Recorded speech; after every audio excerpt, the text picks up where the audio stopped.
tal? Buenas tardes a los medios de comunicación y a todas las personas que nos acompañan a través de las redes sociales. Vamos a iniciar esto que es Derecho de Réplica, este espacio que hemos diseñado por parte del Gobierno de México para contrastar las narrativas falsas con los datos oficiales. A unas horas de que inicie la inauguración del Mundial, nos da mucho gusto tener este espacio tan importante para ejercer precisamente nuestro derecho de réplica. Y el derecho que tienen todos los mexicanos, las mexicanas, el pueblo de México, de contar con información que permita opiniones críticas, opiniones plurales. Por eso agradecemos mucho a los medios de comunicación que hoy nos acompañan. Invitamos al secretario de Hacienda y Crédito Público, Edgar Amador, nos acompaña el día de hoy, porque hemos definido que este espacio el día de hoy lo vamos a dividir en dos partes. Una precisamente en noticias falsas que tienen que ver con la economía mexicana. Por eso invitamos al secretario de Hacienda. Y vamos a iniciar, porque nos parece sumamente relevante, precisamente a unas horas de que inicie el Mundial, hablar sobre todo el ecosistema digital, las activaciones digitales que se han implementado en los últimos días en torno al Mundial, las narrativas falsas y de dónde vienen, cómo se organizan, cómo se orquestan todas estas narrativas, lo vamos a demostrar en este espacio. Así que iniciamos. Muchísimas gracias. Narrativas falsas contra datos oficiales, 10 de junio de 2025. Iniciamos primero, adelante, con la activación digital sobre el Mundial 2026. Ecosistema digital de derecha. Adelante. ¿Cómo es este ecosistema digital, esta red internacional de derecha? Esta red internacional de derecha no es una suma de esfuerzos aislados, sino un ecosistema estructurado y transnacional de injerencia, cuyo objetivo explícito es desgastar y debilitar a los gobiernos progresistas de América Latina a través de noticias y de narrativas falsas. ¿Cómo funciona? Tiene dos elementos fundamentales. La primera, a través de consultores y operadores políticos transnacionales con antecedentes en Brasil, en Argentina, en España, que trasladan e imponen en nuestro país una metodología de desinformación y de noticias falsas. Y el segundo elemento es que esta operación consiste en activar varios elementos. El primero son medios digitales que ellos mismos crean y que difunden la información falsa. Número 2, pauta publicitaria para amplificar estas narrativas. Número 3, despliegue masivo de bots, trolls y también contratación de servicios de influencers que muchas veces se dedican a otras cosas y que se coordinan para hablar y amplificar la narrativa falsa. Y finalmente, la amplificación por algunos medios tradicionales y también comentócratas de derecha. Adelante. ¿Quiénes son estos consultores políticos transnacionales que operan en nuestro país? Dos principalmente. Fernando Cerimedo, argentino, fundador de La Derecha Diario. Fue estratega digital del presidente de Argentina, señalado por la Policía Federal de Brasil en una investigación sobre redes de desinformación electoral. Y por el otro lado, Javier Negré, español, fundador de EDA TV, OK Diario, RAB Español, The Right News Show, copropietario de La Derecha Diario, junto con Fernando Cerimedo, ha impulsado la expansión internacional de esta red de medios en América Latina, en Estados Unidos, incluso en Israel, y ha sido condenado por la justicia española por precisamente inventar noticias falsas. Adelante. Fíjense bien, Fernando Cerimedo, en entrevista con Infobae, describe muy bien cuál es el método que implementa en nuestro país, el modus operandi. Y dice, ¿cómo organizó las primeras marchas opositoras desde las redes, revelando que crea trolls con inteligencia artificial? Le preguntan en la entrevista, cuando hablamos de una granja de trolls, ¿de cuántas más o menos cuentas estamos hablando? Y él contesta, de 1000 o 2000 cuentas, depende de lo que duren. ¿Por qué de lo que duren? Porque hasta que las plataformas detecten que es falsa. Hoy cada vez más las detectan y eliminan más rápido. Por eso es que hemos dejado de usarlas hace mucho para generar comentarios. Sí las usamos y lo hacemos para subir contenidos que generamos para aumentar su relevancia. Lo que importa es el contenido. Y dice, ¿qué pasó en 2022? Durante 2022, con la inclusión del TikTok, los algoritmos de las redes sociales cambiaron completamente. Dice, ya no es o ya no vale tanto un like o un retweet o un comentario, sino lo que vale es la calidad de la cuenta del que hace el tweet o posteo. Y tienen que ser usuarios los más cercanos a lo real. Automatizamos los procesos de ejecución, pero las cuentas las creamos manualmente. ¿Por qué? Porque tienen que ser reales, tener un perfil, y entonces las redes sociales le van dando relevancia.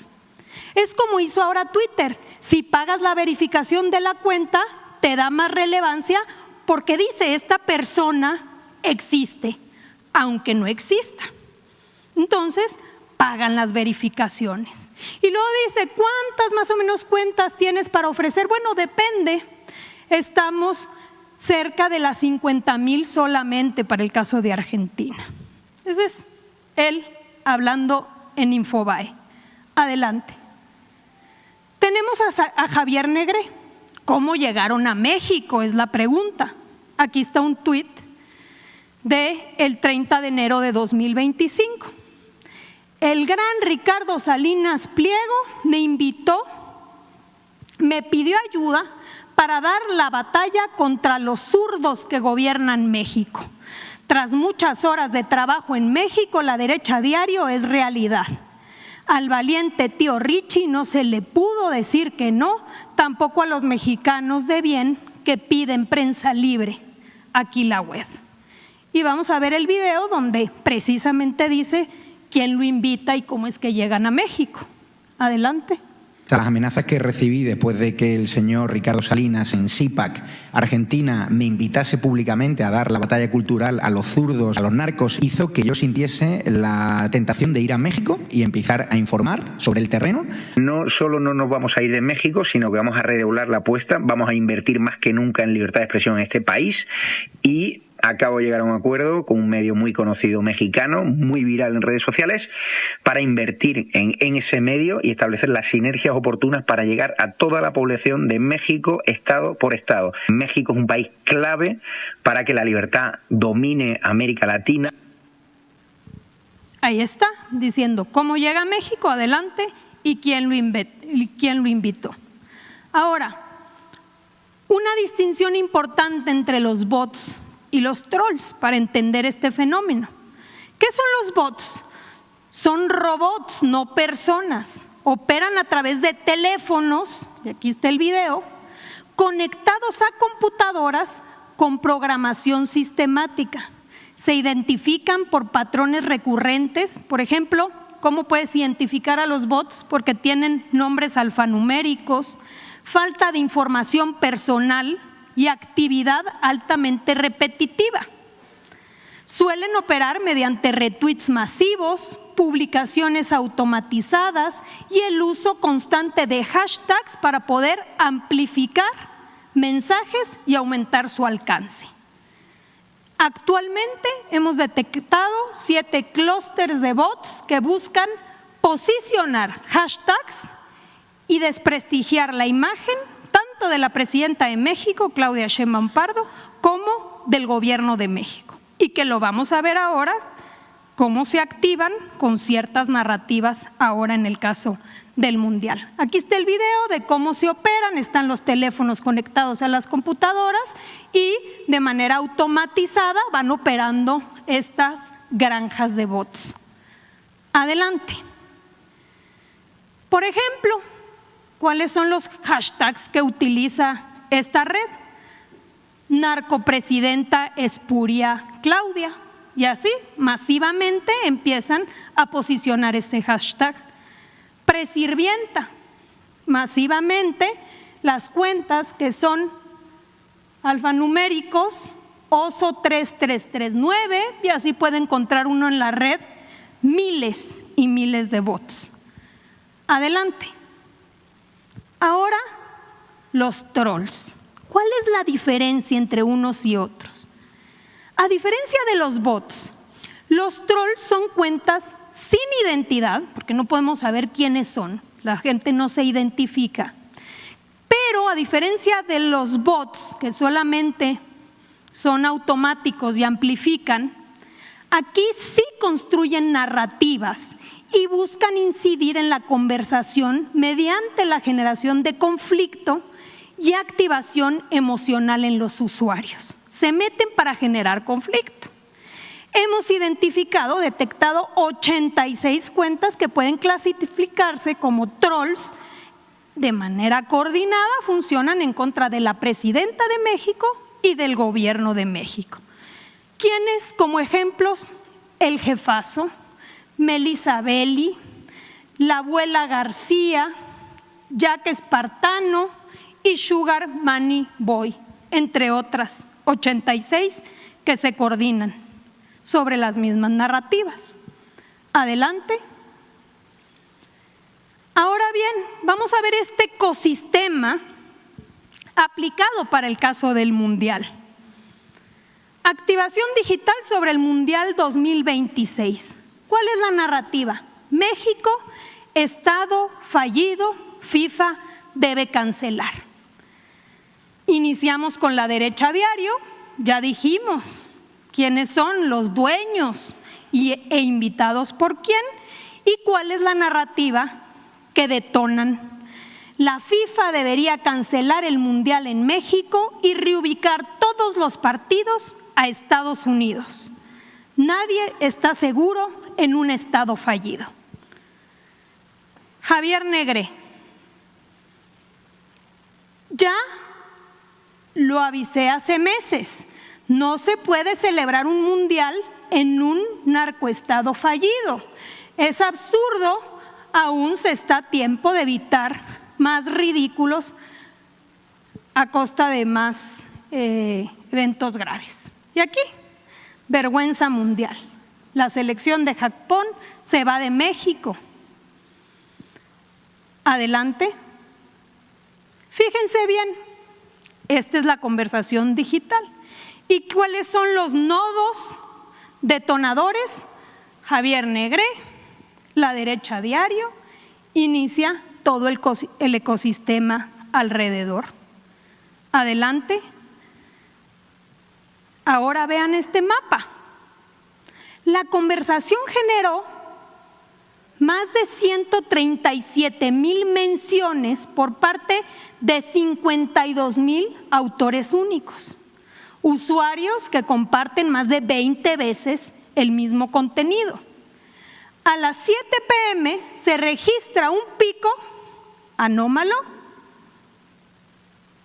que demuestra que es artificial.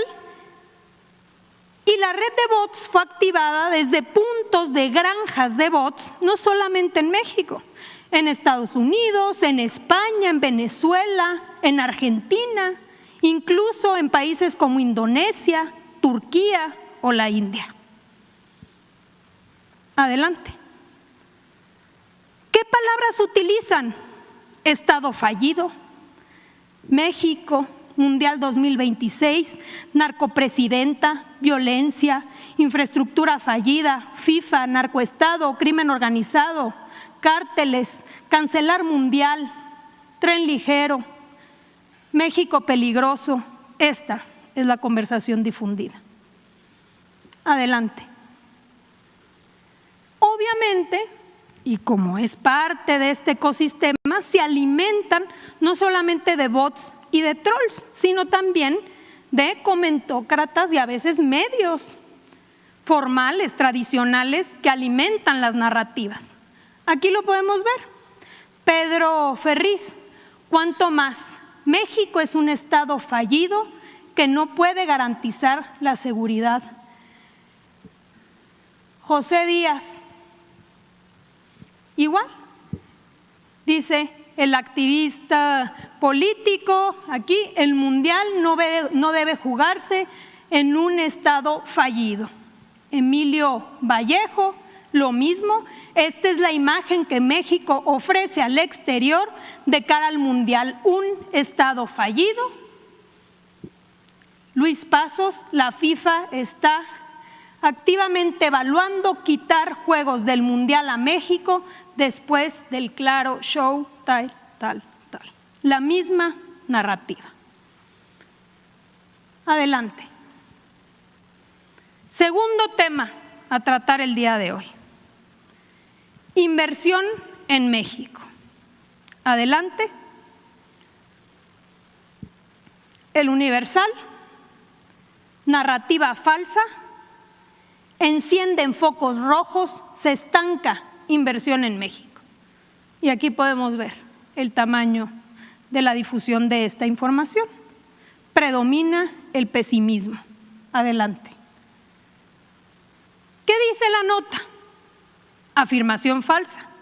La inversión está detenida por insuficiencia energética e inseguridad. Dato oficial. Fuente, Secretaría de Energía. Falso. La inversión extranjera directa alcanzó un récord histórico de 23.591 millones de dólares en el primer trimestre de 2026. El portafolio para la prosperidad compartida registra 2.455 proyectos activos, 468 iniciados en 2026. Con la Estrategia Nacional de Seguridad, porque claro, la inversión está detenida por esto y por esto. Con la Estrategia Nacional de Seguridad se registra una disminución de 49% en homicidios dolosos, de septiembre de 2024 a mayo del 26. Si nosotros comparamos la cantidad de homicidios que se cometían diariamente en el periodo de Calderón ahora, en el periodo de Peña ahora, la disminución es más del doble. Adelante. Afirmación falsa, la inversión fija bruta acumula 18 meses cayendo. Dato oficial. Fuente, INEGI. Falso. En marzo de 2026 la inversión fija bruta creció 0.4% mensual con cifras desestacionalizadas. Inversión en maquinaria y equipo creció 3.1%, señales de recuperación presentes en componentes públicos y privados. Adelante. Afirmación falsa. Existen obstáculos regulatorios que impiden operar con estabilidad. Quizá algunos de ustedes estuvieron en la mañanera del día de hoy precisamente hablando del tema. Fuente Presidencia, aquí en este espacio, se habló que se acaba de publicar hace algunas semanas el decreto que crea la Oficina Presidencial al más alto nivel para promoción de inversiones. Ventanilla Nacional Digital de Inversiones para identificar, realizar y gestionar trámites, Plataforma Nacional de Establecimientos Mercantiles para simplificación de requisitos dirigidos a micro y medianas empresas y también todo lo que tiene que ver con facilitar trámites de la COFEPRIS. Y finalmente, afirmación falsa. Adelante. La reforma judicial agravó sustancialmente el entorno de inversión. Dato oficial, Banco de México. En la encuesta de especialistas del Banco de México, las menciones a otros problemas de falta de Estado de Derecho han disminuido 5 puntos porcentuales en los últimos 3 años, al ubicarse en 9% en mayo de 2026. Esta categoría continúa sin ubicarse entre las principales preocupaciones de los especialistas. Estas dos informaciones para el día de hoy, y si les parece bien, iniciamos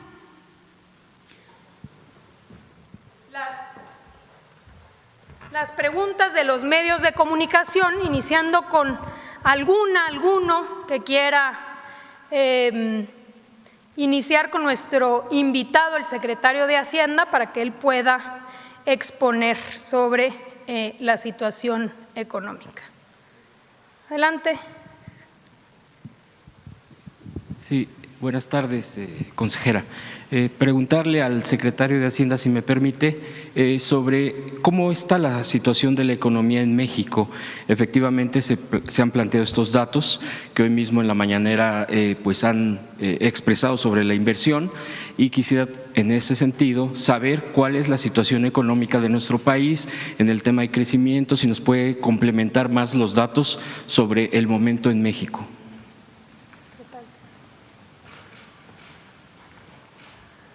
Muy buenas tardes a todas, a todos. Gracias por la pregunta, es muy importante. Se ha instalado también esta narrativa, creo que se ejemplifica muy bien en la nota y en la gráfica de la nota, ¿no? Parece ser un estado de alarma, de tonos rojizos respecto de la economía. Hay que poner las cosas en su contexto. La inversión es uno de los componentes de la economía. El componente más importante de la economía es el consumo.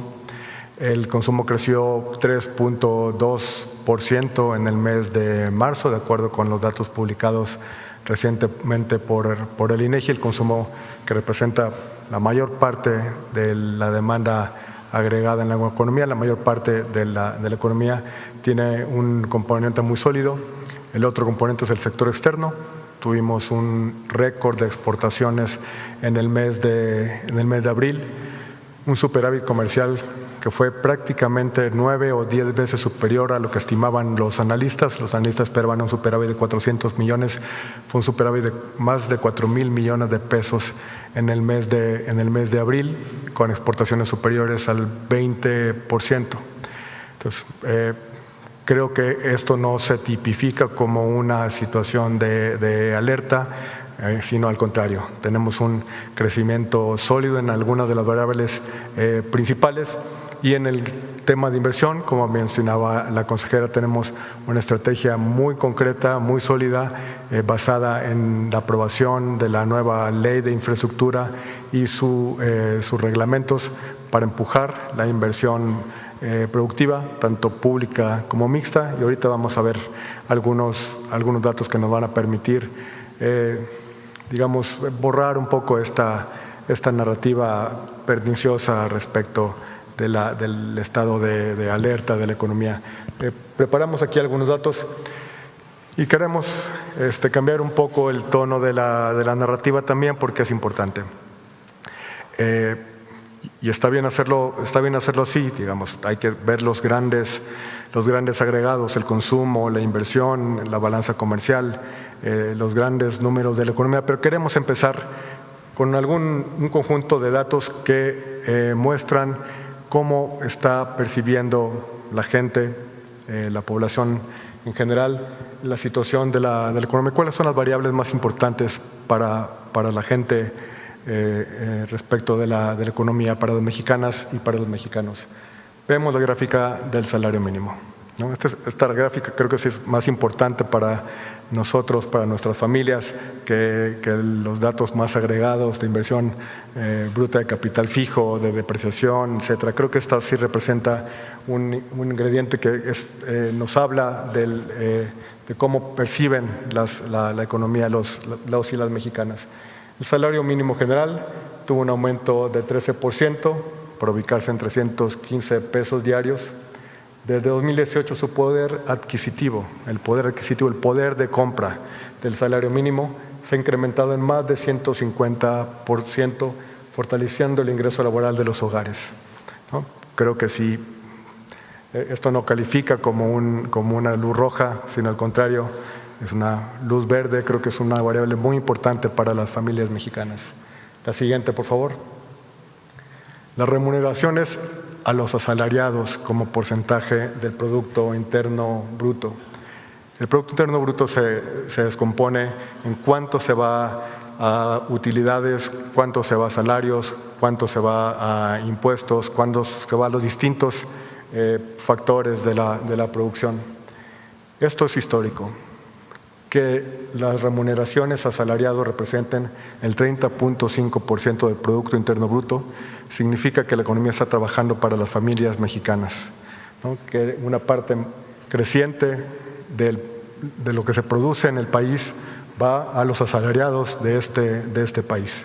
Estos son los datos que también son muy importantes para las mexicanas, para los mexicanos, y que tampoco creemos que califica como una luz roja, sino muy al contrario. Creo que esto es una muestra de cómo el cambio en el modelo económico está enfocado en ayudar a las mexicanas y a los mexicanos. La siguiente, por favor. ¿Por qué se ha logrado lo anterior? Porque el mercado laboral ha funcionado muy bien. Durante muchos años se dijo que la mejora del salario mínimo iba a causar inflación, que iba a causar desempleo porque iban a subir los salarios, iba a bajar la demanda por empleo. En abril de este año la tasa de desempleo se ubicó en 2.6%, uno de los niveles más bajos de la OCDE. La barra verde que está ahí es el 2.6 en México. Vean cómo se compara contra las tasas de desempleo de los países más desarrollados, de los países de la OCDE. Entonces, no es cierto, o no era cierto, ¿no? Resultó ser no cierto, que el aumento en los salarios mínimos, la mejora en la distribución del ingreso afectaba el mercado laboral. Parece ser, aquí están los datos, que es al contrario. La siguiente, por favor. Este dato también es muy importante y creo que debemos de difundirlo de mejor manera. Esta es la pobreza laboral. ¿Qué es la pobreza laboral? Aquella población que trabaja y que está por abajo de la línea de pobreza. Eso significa que el salario, a pesar de que estaban empleados, no era suficiente para sacarlos de la línea de pobreza, ¿no? Estamos en mínimos históricos. Nunca antes la pobreza laboral había sido tan baja en México. Estos datos, estos indicadores son los que también debemos de comunicar, son los indicadores que tienen que ver con la gente, con las familias, con los jóvenes, con los trabajadores y las trabajadoras de este país. Creo que esta es una muestra muy importante que, más allá de las grandes variables que, de nuevo, por supuesto que tenemos que atender, esta es una muestra de que el modelo está funcionando para quien debe de funcionar, para las mexicanas y los mexicanos. La siguiente, por favor. La consejera platicaba sobre el esfuerzo concertado, voluntario, para mantener anclada la inflación. ¿Por qué es importante mantener anclada la inflación? Porque claramente afecta el poder de compra de las familias. Los economistas suelen decir una frase: el mejor momento para combatir la inflación es antes de que resurja. Entonces, era muy importante atacar a la inflación antes de que repuntara. Por eso, la estrategia para estabilizar, para ordenar el mercado energético, el mercado de las gasolinas.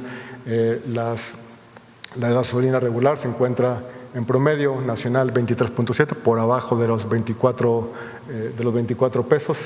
En los mercados internacionales el mismo octanaje se encuentra en el equivalente a 28.7 pesos. Es el esfuerzo que ha permitido, mediante la concertación, mediante el diálogo, anclar y estabilizar el precio de los combustibles y con ello evitar que haya un resurgimiento de la inflación. Ayer el INEGI publicó el dato de inflación. La presidenta lo presentó en la conferencia de esta mañana. Regresamos por abajo del 4% contra los pronósticos de muchos. Hoy salió la inflación en Estados Unidos está en 4.2, en México está en 3.94, ¿no? Entonces, creemos que poner el acento en la economía de las familias es una parte tanto más importante que esas grandes variables. La siguiente, por favor. Tenemos aquí la inflación general. El Banco de México, como funciona, busca estabilizar inflación en 3% y más un margen, que es más 1%, menos 1%, es esa franja gris que está ahí, debido a un conjunto de perecederos, el jitomate, la papa, cebolla, algunos perecederos que tuvieron condiciones muy concretas. Se escapó un poco brevemente, poco más de 3 meses del margen de variabilidad, pero este conjunto de acciones que se hicieron para atacar el resurgimiento de la inflación antes de que repuntara, creo que tenemos este comportamiento y estamos creando las condiciones para que haya de nuevo estabilidad de precios dentro del margen de variabilidad del Banco Central. La siguiente, por favor.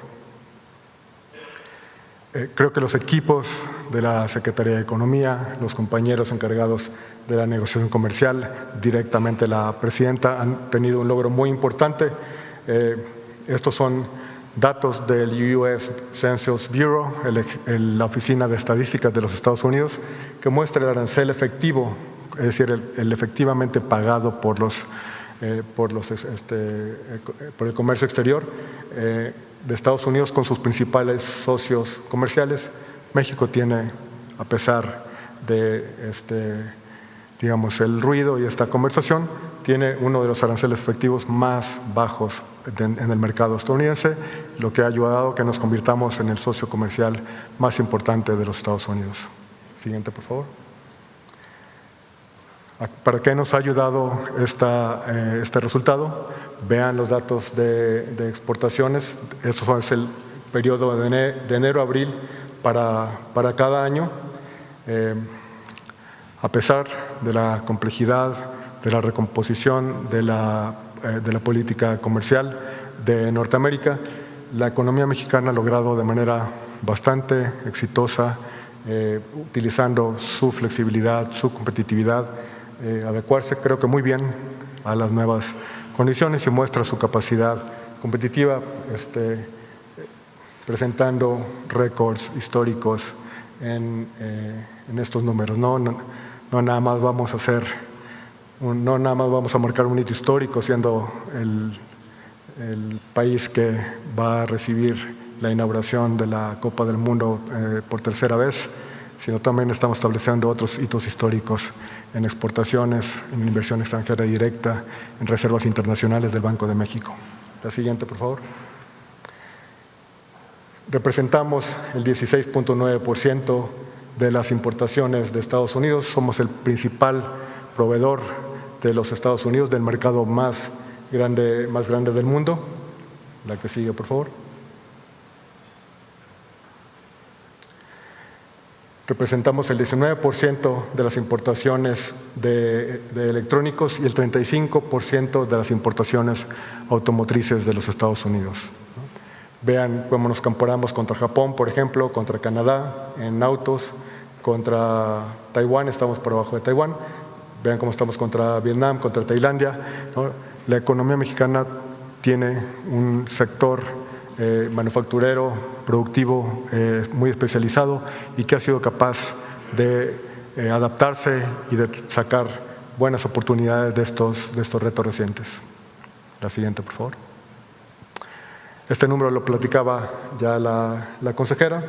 Tenemos un récord de inversión extranjera directa en el primer trimestre. La siguiente, por favor. El tipo de cambio.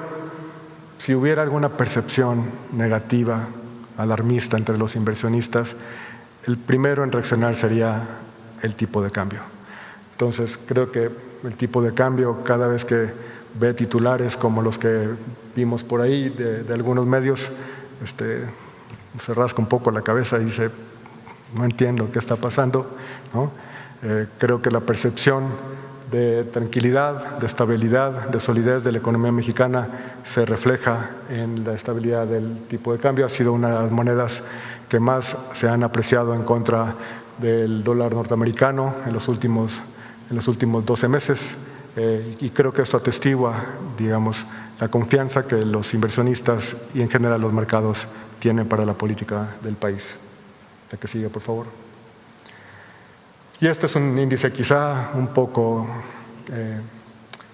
misterioso, pero es la percepción de riesgo del país entre los inversionistas.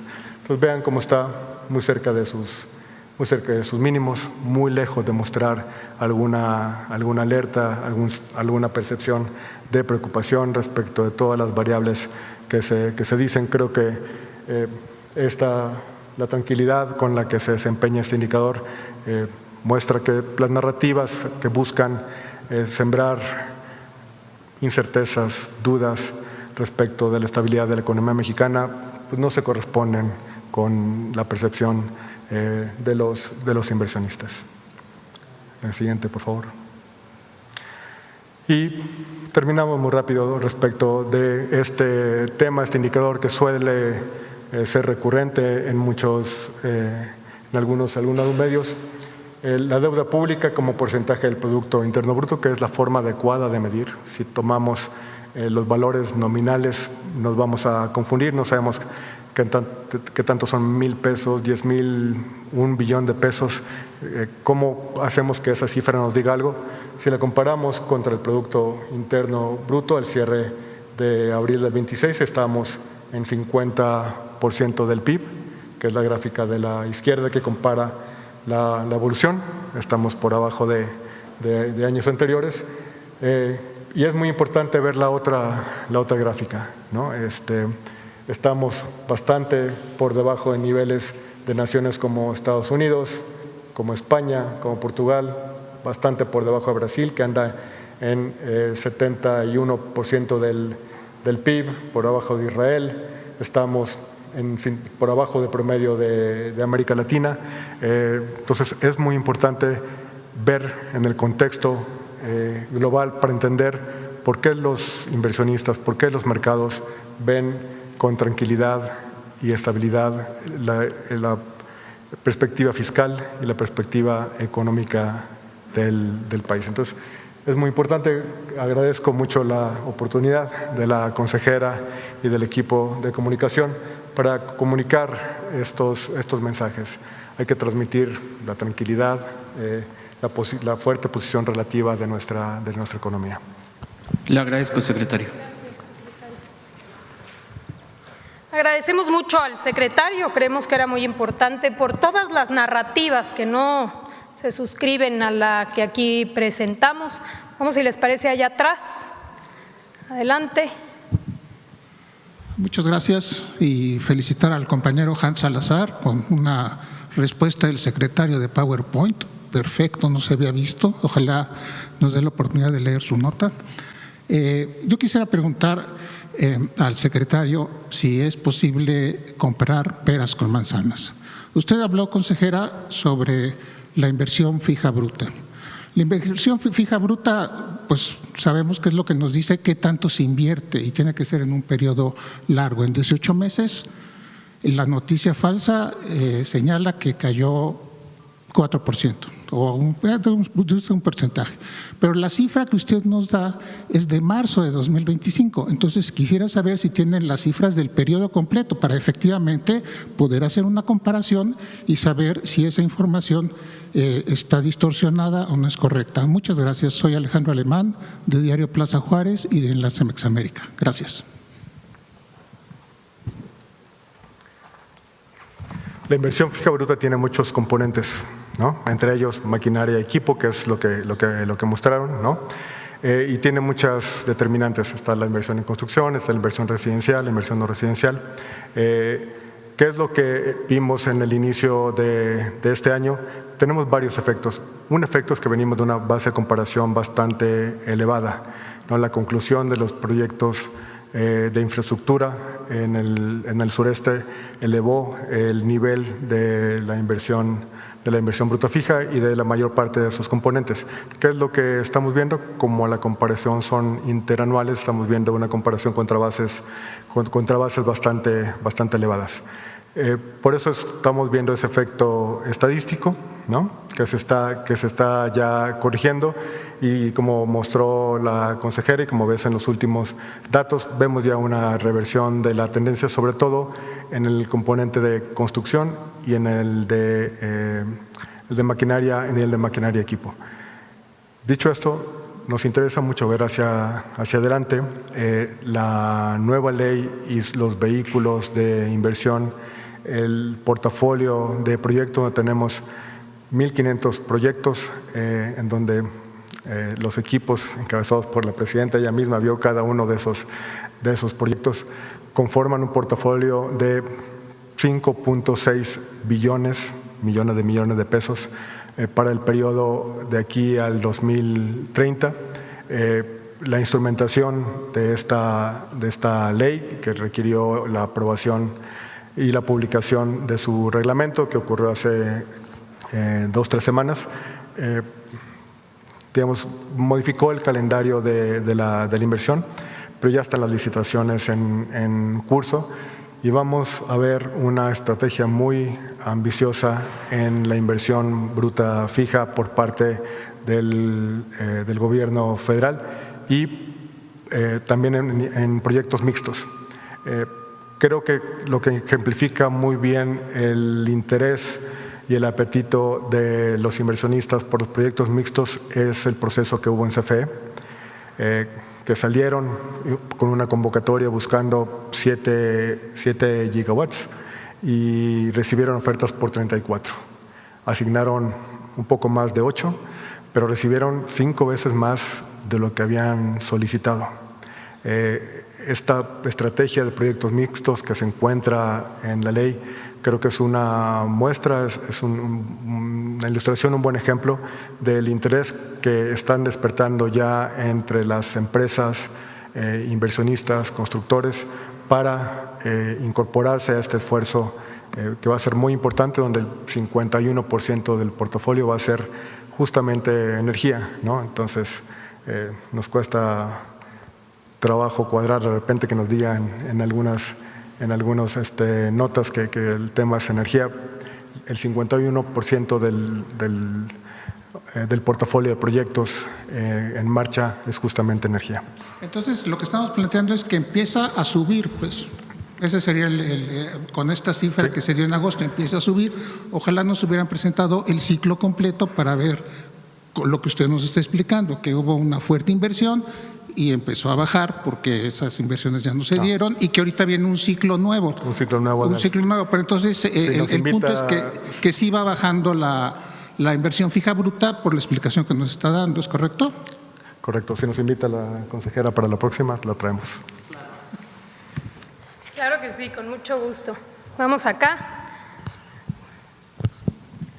Buenas tardes, consejera. Yulia Bonilla, del periódico La Razón, y al mediodía con Javier Solórzano. Aprovechando la presencia del secretario y en el marco de la marcha que mantiene la Coordinadora Nacional de Trabajadores de la Educación, consultar, pues la coordinadora se ha mantenido en resistencia con las propuestas que ha presentado el gobierno federal, pero en este sentido consultar con el secretario si hay la capacidad financiera o no para dar ampliaciones a las respuestas y las ofertas que se da a la coordinadora, porque también han señalado y puesto en duda desde la coordinadora pues las afirmaciones que ha dado el gobierno, como por ejemplo que derogar la ley del ISSSTE de 2007, la reforma, pues costaría 20 puntos del PIB. Entonces, si pudiera esclarecer este contexto, si realmente resulta imposible en el corto, mediano y largo plazo, pues esta medida que exige la CENTE. A ver, le damos la palabra ahora al secretario. Solo recordar que hemos creado este espacio precisamente para que podamos hablar no de los temas en general de coyuntura, que hay todo un espacio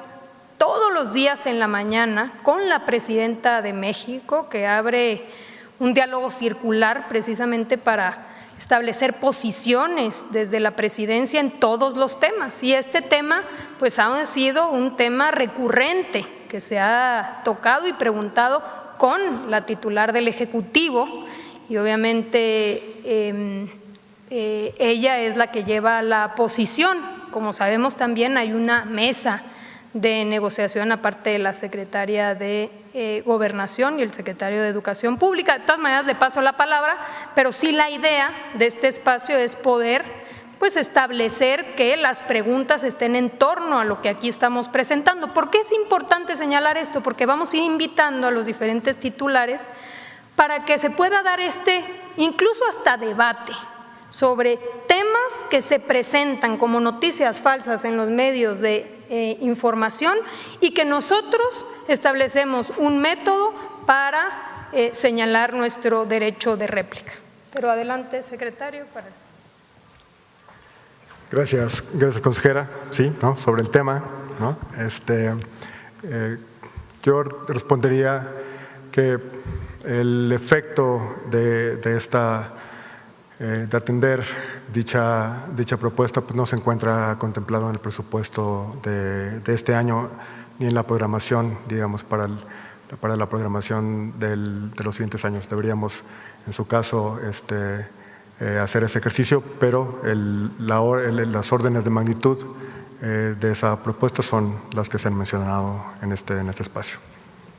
La coordinadora ha puesto en duda, principalmente en ese sentido era la pregunta, si pudieran ahondar en la explicación, porque ellos mismos ponen en duda y han estado insistiendo en este discurso de que no es cierto que impacte tanto o represente 20 puntos del PIB la derogación de esta reforma. El gobierno federal es muy transparente respecto de la divulgación de los datos del presupuesto. Tú puedes revisar el presupuesto partida a partida y peso a peso.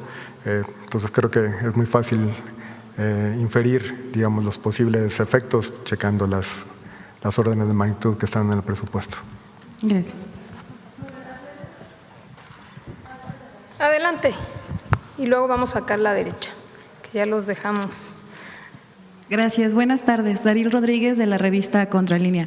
Justamente ahondando en esta presentación que hoy nos muestras, consejera, me gustaría hacer unas precisiones, unas consultas sobre justamente estas cuentas que se han identificado como bots, trolls o incluso personas que se dedican a replicar campañas de odio, y que también pues me gustaría conocer si estas cuentas han participado en otros momentos, como por ejemplo las convocatorias de la llamada Marea Rosa, que encabezó en su momento Claudio X. También si han estado participando en campañas de las mentiras de lo que se conoce, lo que han denominado como el MacPrian, también la marcha de la supuesta generación Z y demás. También en otro momento me gustaría conocer si ya han identificado si estas mismas cuentas participan en otras campañas internacionales justamente para ir desestabilizando a gobiernos como el de Lula o el de Petro, y si van a investigar de dónde viene el financiamiento para esas campañas sociodigitales. Sí, muchísimas gracias. En efecto, no es la primera vez que vemos a este ecosistema que se pone en operación. Hoy queríamos demostrar un ejemplo, pero también mostrar el modus operandi, porque puede ser que alguien se confunda y piense, pues a lo mejor esto es genuino, ¿no? Son personas inconformes que se están expresando a través de las redes sociales. Entonces es muy importante que la gente conozca cómo operan estas redes, que no solamente están en México, sino que ya se han venido tejiendo a través de una red internacional de derecha en diferentes países, y que tienen una metodología y que son personas, consultores, que esa metodología la han implementado en otros países de América Latina y que dicen tener el método para desestabilizar a un gobierno. Incluso dicen, ya lo hemos logrado y tenemos ejemplos, lo vamos a lograr en México. Los buscan, los contactan y vienen y implementan la receta del libro. Y aquí les mostraba cuál es la receta. Dicen, primero crear estos medios de comunicación o páginas digitales que funcionan como supuestos medios de comunicación, replican la mentira y luego generan todo un ecosistema, ya decíamos, a través de pagar pautas, de trolls, de bots y también de influencers que se dedicaban a yoga o a temas deportivos y que de repente los vemos alineados precisamente difundiendo los mismos mensajes. Y también a la par muchas veces de medios o de periodistas o también de comentócratas que se unen a las mismas narrativas. Entonces, en efecto, no es la primera vez, lo vimos quizá de manera muy clara en el tema de la generación Z, que ya tiene meses, pero que es muy buen ejemplo. ¿Por qué? Porque se creó todo un ecosistema o una narrativa artificial con videos de inteligencia artificial, supuestamente jóvenes, inconformes con el gobierno, que estaban convocando una manifestación, que estaban inconformes, y lo empezamos a ver y parecía que era genuino en todo el país, convocando una marcha, generación Z. Entonces empezó a replicar y a generar la percepción, porque a eso juegan, a generar una percepción que no es real, y todo a través de noticias e información falsa. Bueno, vimos después el resultado. Lo bueno de ese ejemplo es que pudimos demostrar, una vez llegada la fecha y la hora de la marcha, pues que no llegaron más que los mismos de siempre, que estaban lejos de pertenecer a la generación Z y que eran precisamente los mismos que han participado en su momento en la marcha rosa y la oposición, digamos, mexicana. Entonces, sí, en este caso lo vemos concretamente en el caso del Mundial. ¿Por qué no aprovechar el Mundial para establecer, no solamente en México, sino difundir a nivel mundial un supuesto estallido fallido, que es absolutamente falso y que es en realidad una narrativa creada por el mismo ecosistema para desprestigiar a la presidenta de México, al gobierno de México, precisamente porque creen que estos son los mecanismos que les han funcionado en otros lados. Pero aquí lo importante de estos espacios es mostrarlo, demostrarlo, porque no es que opinamos. Aquí cada miércoles les vamos a ir mostrando este ecosistema relacionado con las noticias falsas, porque todas las semanas de manera coordinada agarran temas, agarran hashtags, agarran noticias falsas y las difunden de la misma manera. Entonces, este es un ejemplo precisamente porque estamos a unas horas de que inicie la inauguración del Mundial en esta ciudad y es evidente que han venido armando esto no de hoy, algunos tweets vienen desde febrero. Desde febrero van generando la percepción del Estado fallido y van haciendo estas menciones de debería cambiar la FIFA la sede del Mundial y llevarse todos los partidos a Estados Unidos. Esa es una narrativa que después es compartida no solamente por los trolls y por los bots, que insisto, los trolls siempre son los mismos, estos que les mostré aquí, son los mismos. Cualquiera de ustedes que quiera hacer una mínima investigación es cosa de que se meta, a ver si quieres pónmelos. Pero son un ejemplo, son 86.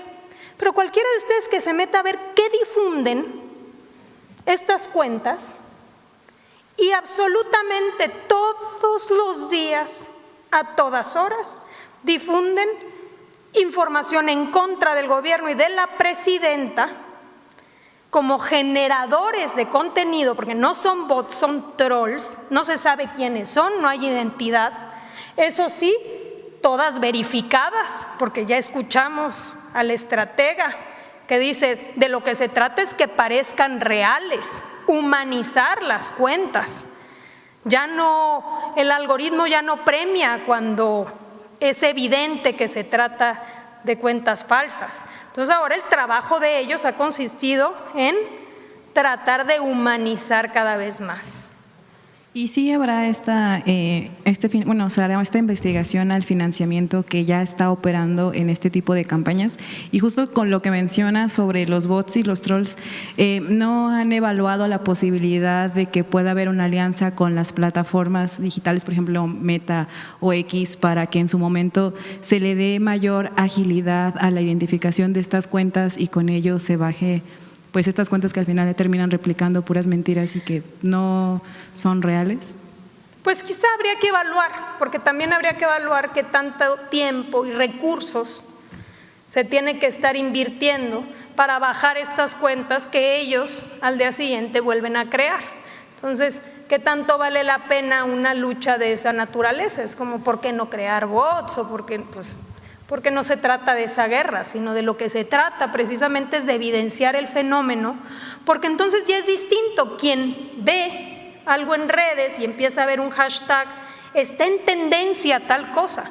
Ya es distinto cuando sabes que atrás de esa tendencia, ponte el video de los teléfonos, no son personas, son teléfonos conectados a computadoras. Fíjense cómo funciona. No sé si no lo puedes poner en toda la pantalla, pero bueno, ahí están los teléfonos. Se conectan a las computadoras y fíjense cómo son cientos de cuentas las que todo el tiempo están replicando los mismos mensajes.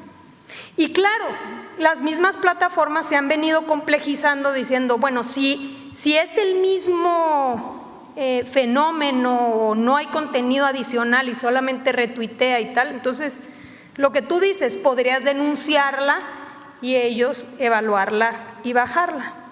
Pero siempre va a ser un debate de pues cuánta gente necesitamos haciendo ese trabajo en lugar de estar trabajando en beneficio de la gente y haciendo políticas públicas que realmente impacten y transformen.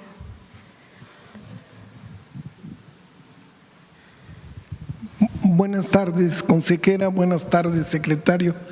Eduardo Esquivel Ancona, de Domo de Cristal.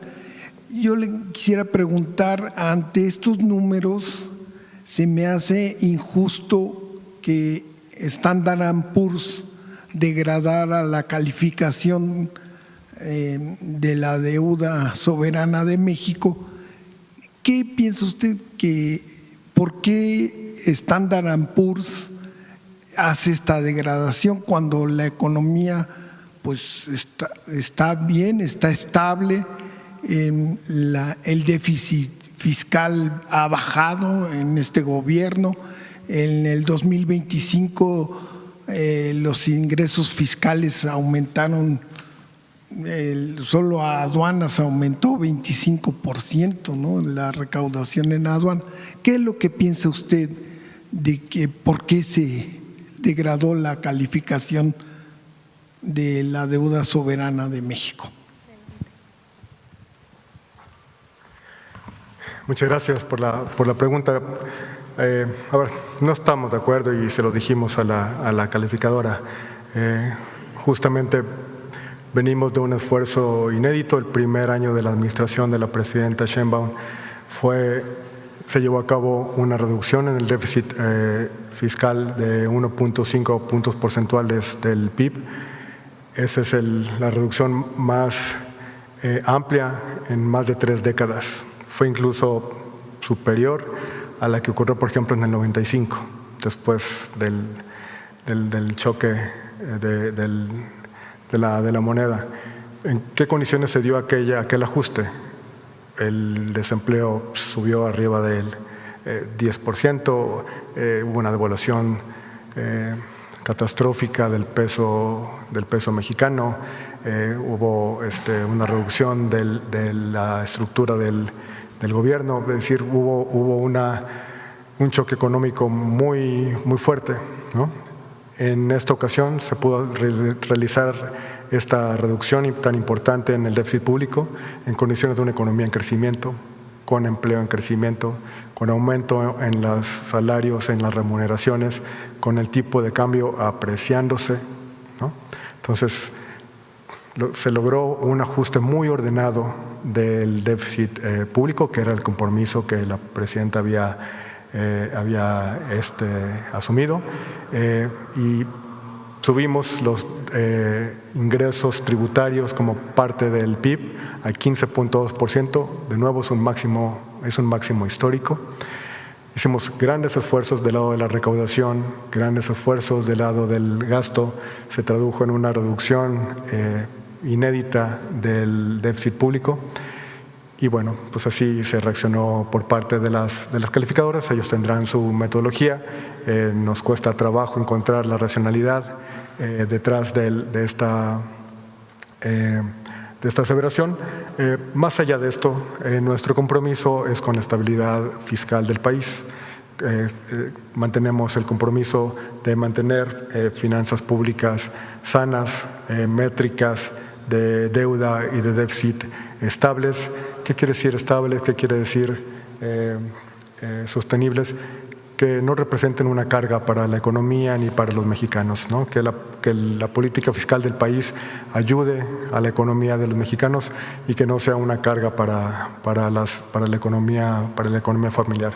Creo que esos datos que mostramos, ¿no? Donde estamos por debajo de los promedios internacionales, estamos en una senda de estabilización de estas métricas y hacia adelante el compromiso es de ir reduciendo los déficits para llegar a una estabilidad en las medidas de déficit y de deuda. Todo esto más, digamos, la estrategia de inversión y de crecimiento se les presentó, ellos tendrán sus metodologías, estamos seguros de que los resultados que vamos a ver en los siguientes meses vamos a recuperar la calificación y la perspectiva crediticia del país en el mediano plazo. Muchas gracias. Esto se lo pregunto porque en las redes sociales Mario de Constanzo festinó y varias gentes, pero no hay argumentos, yo no veo argumentos. Bueno, ellos tienen su historia, ¿no? Estas calificadoras con los bonos subprimes que hicieron en el 2008 la crisis inmobiliaria en los Estados Unidos. Muchas gracias. Al contrario, gracias a ustedes. Bueno, pues terminamos aquí, si les parece bien, ya pasaditas las 6 de la tarde, agradeciéndole a los medios de comunicación que nos hayan acompañado a esto que fue Derecho de Réplica, convocándoles el próximo miércoles 5 de la tarde, nos volvemos a ver en este espacio para seguir ejerciendo nuestro derecho de réplica. Muchísimas gracias.